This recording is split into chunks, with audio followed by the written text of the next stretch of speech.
Hi, I'm Tiarra, and I'll be going over how to do MS, IR, proton, NMR, and NMR. So you can see here we have C6H5 with a chloride into an O2. So we're going to calculate the mass of the ion. So we have 12 times 6 plus 1 times 5 plus 35 for the chlorine plus for the nitrogen for the oxygen, and that comes out to 172 for the molecular weight. Next we want to calculate the degree of unsaturation. We'll use the formula carbons times 2 plus 2 plus how many nitrogens there are, which is 2, minus how many halogens, which is 1, minus the number of hydrogens, which is 5, divided by 2, and that comes out to a DOU of 5, which means we will probably have a ring and at least 3 double bonds. Here, the molecular ion is at 172, which is this up here.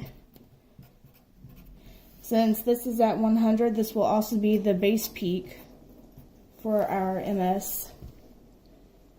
I'm going to label some of the other major peaks here, so I know that this is 144, 142, 126, this is 99, this is at 90, this is 91. And just based off of the differences between some of these, we can tell what part of the compound will be breaking down. For instance, the difference between 126 and 142 is 16. So we know that this is probably where the nitro compound, NH2, or the amine will break down. We know that the difference between 91 and 126 is 35, which is where the chlorine will break down. The difference between 99 and 172 is 73, which is most likely where our aromatic ring will break down. And 126 to 172, that's 46, which means that's where the nitro compound NO2 will break down.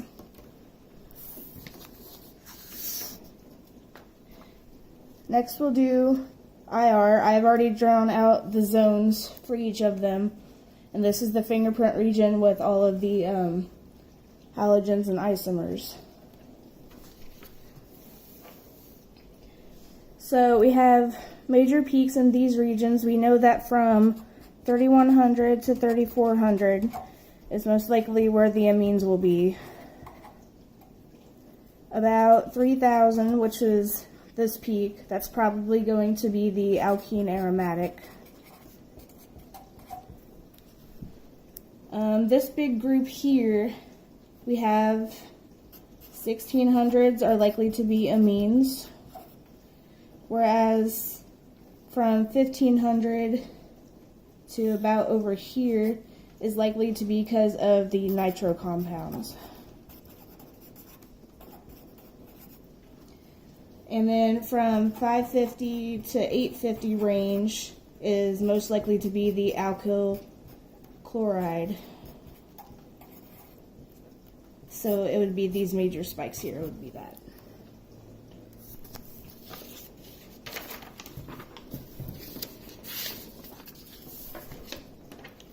First, we're going to do the integration for the proton NMR. So this will have 1 hydrogen, this will have 1, this will have 1, and this will have 2. This peak is a singlet, this is a doublet, this is a doublet, and this is a singlet.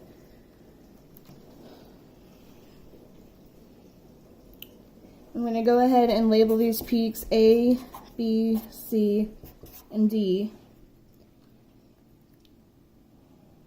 And by using the n+1 rule, we can figure out how many adjacent hydrogens there will be.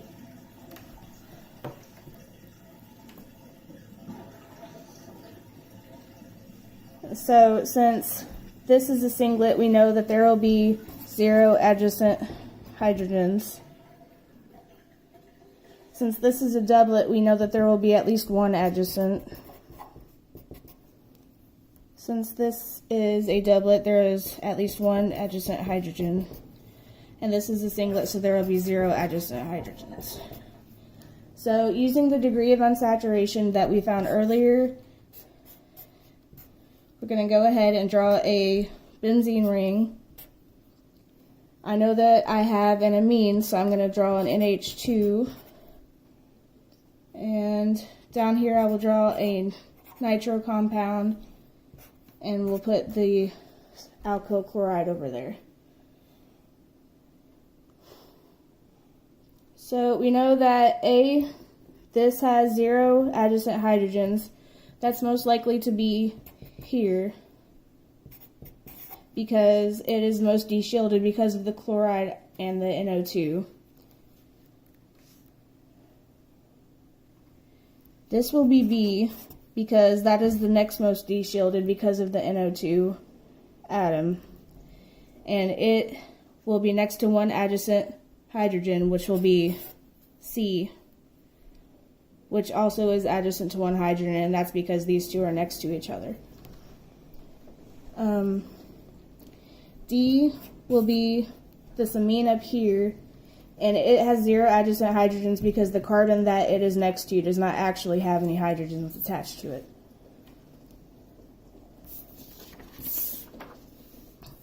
And then we are going to use our NMR to confirm our structure. So we just go ahead and draw this again.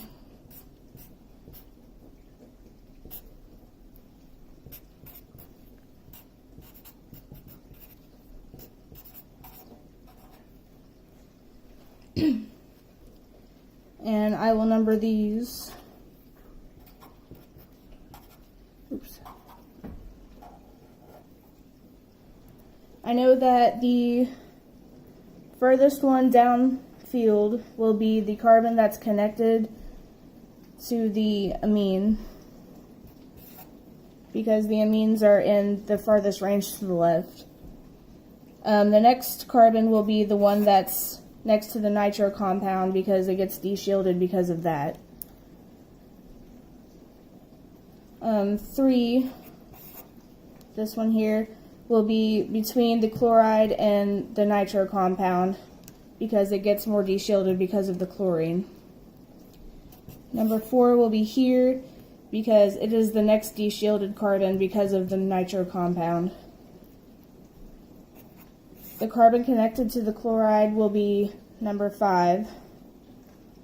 And then number 6 will be the carbon that's furthest away from the chlorine and the nitro compound. And that pretty much confirms our structure.